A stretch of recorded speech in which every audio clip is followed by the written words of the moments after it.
It's a gamble that we're just going to have to take. We'll fire back up when the sun decides that it's summertime and make the best use to everybody that we free up. Parker Schnaabel just bet $650,000 on ground that's never produced a single ounce. His wash plant is broken. His critics are circling. And in exactly 7 days, that reckless gamble is about to spit out $1.3 million in raw Yukon gold. It's nice to finally be on some ground and be finding some gold and have a good crew.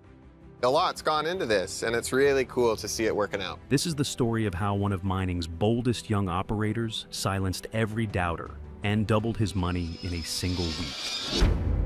The pressure builds. The Yukon doesn't care about your plans. It doesn't care about your deadlines, your investments, or the $650,000 riding on decisions made in the heat of the moment.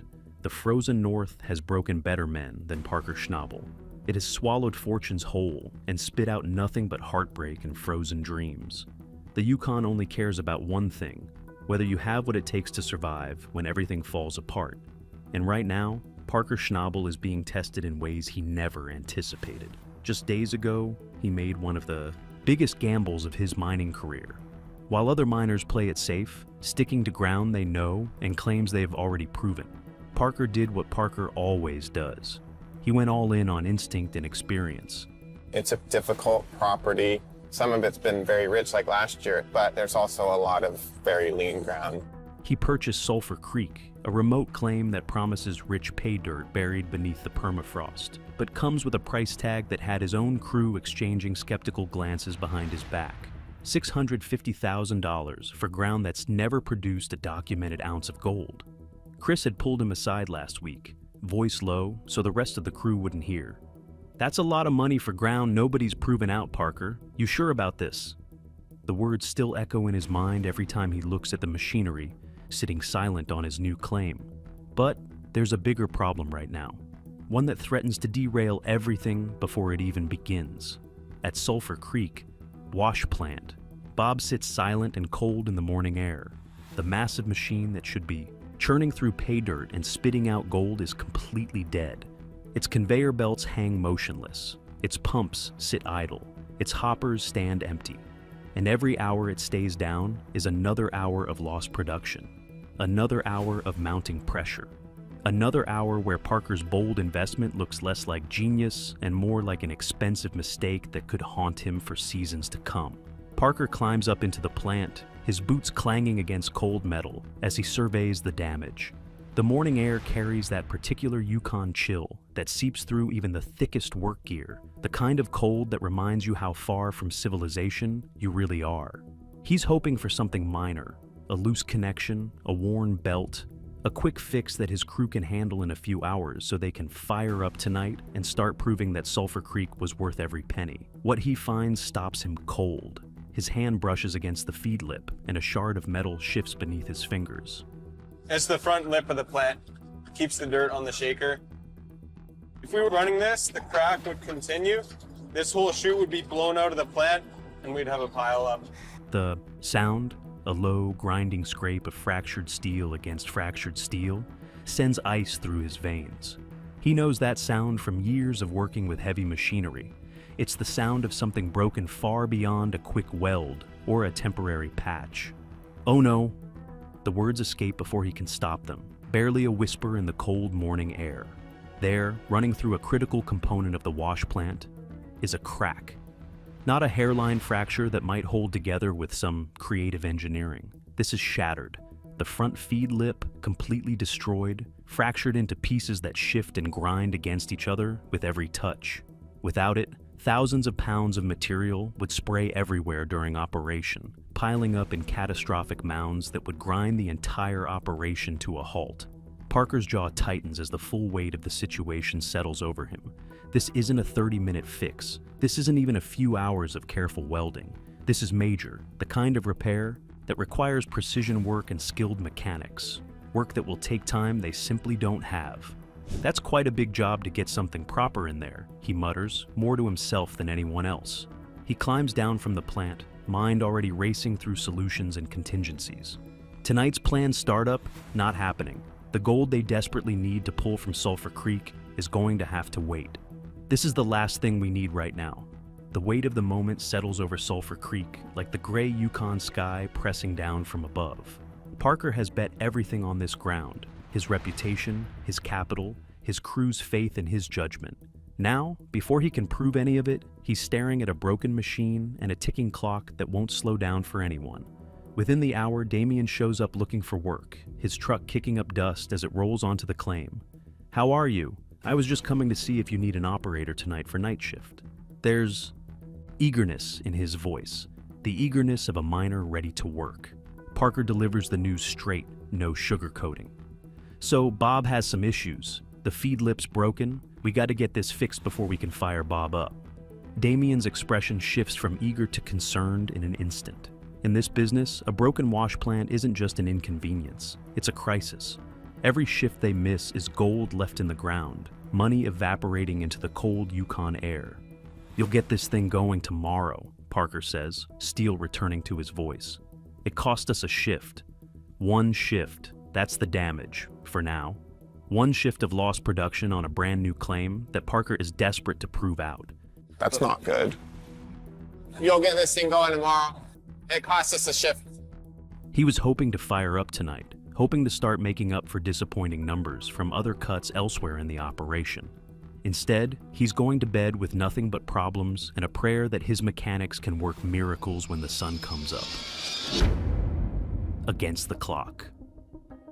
The next morning, Bob becomes priority one for the entire Schnaabel operation. Every available resource gets redirected to one singular goal: getting that wash plant running before another shift slips away. Bob is priority one for the whole sluice crew right now. We got a lot of pay and a lot of investment on that property. Mechanics Alec Kelly and Liam Pukula arrive before dawn, thermoses of coffee clutched in gloved hands, breath fogging in the frigid air as they prepare to perform surgery on a machine that weighs several tons and wasn't designed to be repaired in the field.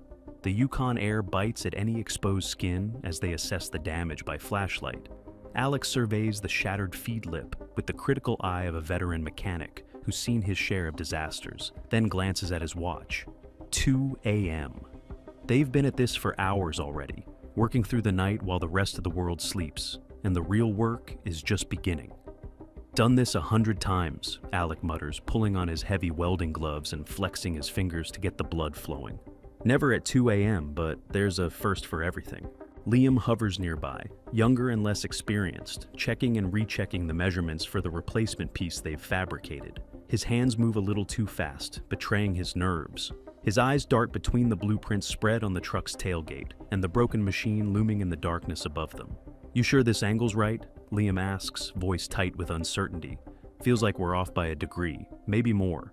"Trust the math," Alec replies without looking up, his voice calm and steady, the voice of a man who's faced down mechanical disasters before and come out the other side.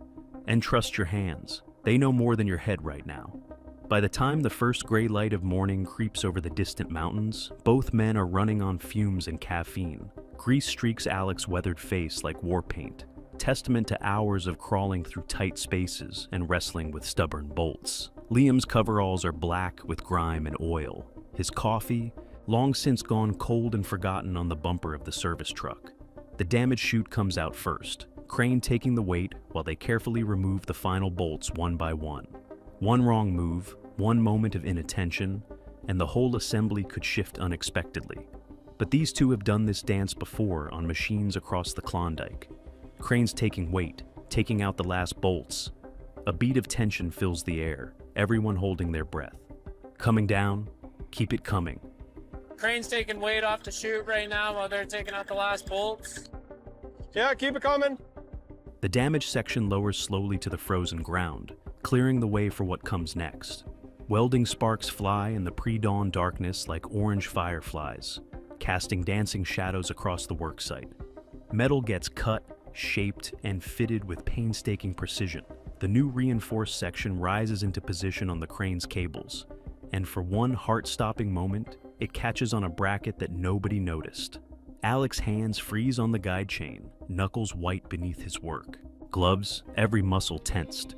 "Easy, easy." The words come out barely above a whisper. The metal groans in protest, shifts with agonizing slowness, and finally slides into place with a satisfying clunk. Alec exhales, wiping sweat from his forehead despite the freezing temperature. His hands are steady again as he reaches for the first bolt.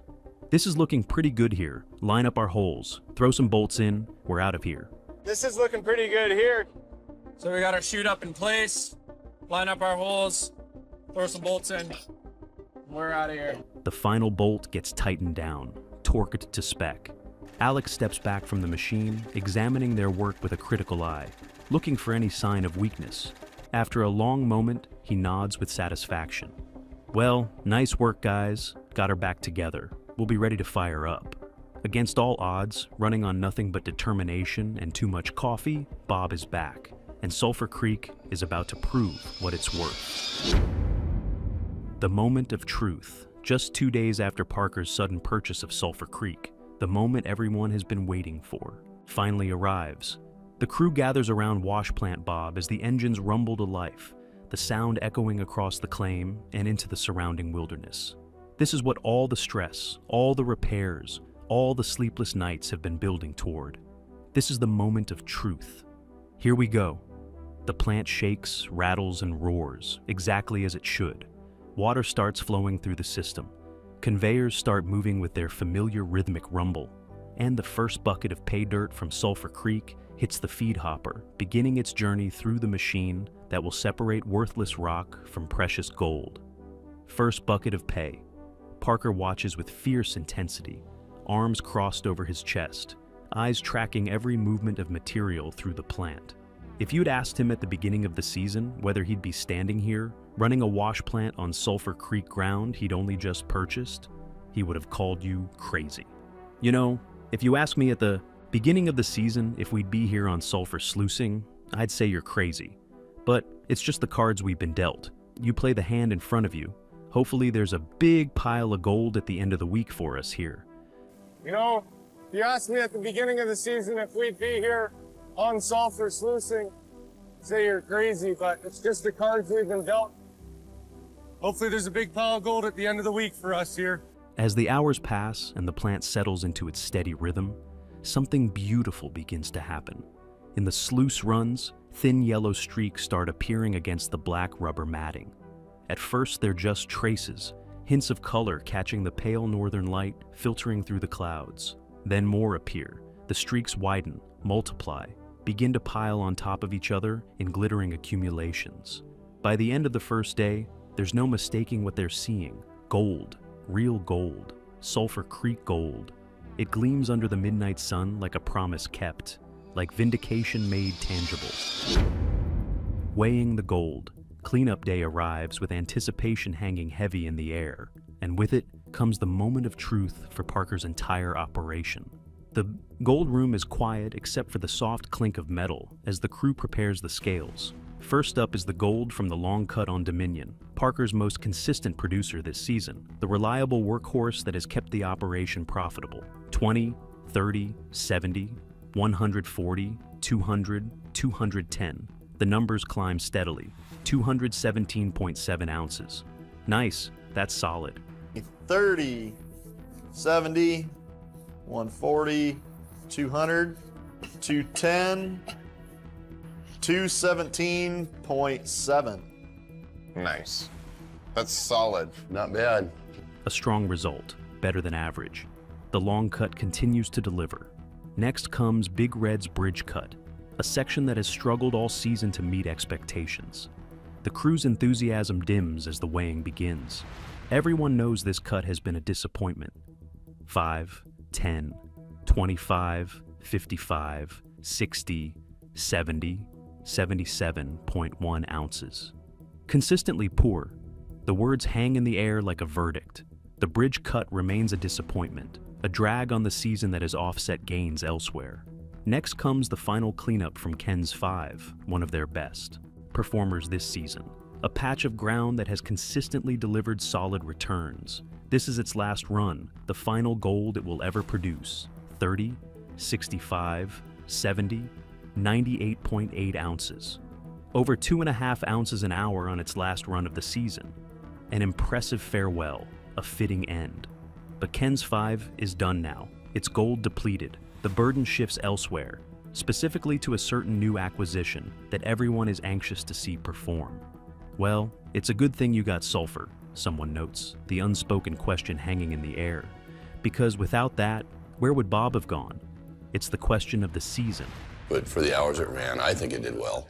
Well, it's a good thing you got sulfur, because without that, where would have Bob gone? With Ken's 5 finished, Parker needed new ground to keep his operation running. He needed Sulfur Creek, and he bet $650,000 that it would deliver. What do you think? You liking your new purchase? Parker deflects with a shrug, but anticipation burns bright in his eyes. For his investment to make sense, for the doubters to be silenced, he needs at least 100 ounces from just 2 days of running. The gold from Sulfur Creek gets loaded carefully onto the scale. The room falls completely silent.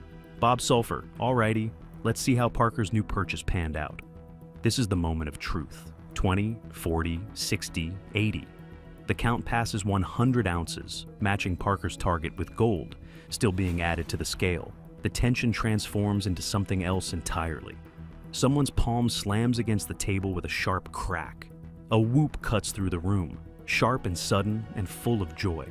Parker's lips twitch upward just for a second, before he catches himself and sets his jaw again, trying to maintain composure. But his eyes give him away completely. They're bright, alive, gleaming almost as much as the gold piling up on the scale in front of him. 110, 120, 130. The gold keeps coming in a steady stream. The pile keeps growing, glittering under the lights, 141.65 ounces. The room holds its breath for a moment, letting the numbers sink in. In just 2 days, 2 days of operation, Sulfur Creek has produced nearly double what the bridge cut managed in an entire week. Parker's gamble isn't just paying off, it's paying off spectacularly. Sulfur has made nearly double the gold the bridge cut has all week, Chris announces, shaking his head slowly in disbelief at the numbers. So far so good. It's a good week for Bob with a move in the middle. At least there's some gold over at Sulfur. The understatement hangs in the air. Parker lets the moment land, savoring it. 141.65. So far, so good. It's a good week for Bob with the move in the middle. Well, at least there's some gold over at Sulfur. He thinks about Chris pulling him aside last week, voice low with doubt. He thinks about the skeptical glances his crew exchanged when he signed the papers for Sulfur Creek. He thinks about every raised eyebrow and whispered concern, every person who questioned whether this purchase made sense. And you guys keep doubting me. Chris laughs, caught red-handed. He'd been one of the loudest skeptics, one of the first to question the investment. Now he's staring at a pile of gold that's making him eat every one of those words. Halfway through and there's gold down there, someone adds with satisfaction. You add them all up, that's a pretty good week. The final calculation brings everything together in one number. 4 cuts, 4 piles of gold. One total that defines the week. 535.2 ounces. Worth $1.3 million at current gold prices. Let that number sink in. In a single week, with a wash plant that was broken and useless just days ago, with a brand new claim that hadn't produced a single ounce before this week, Parker Schnaabel's operation has pulled $1.3 million in gold from the Yukon earth. And here's what makes this truly brilliant.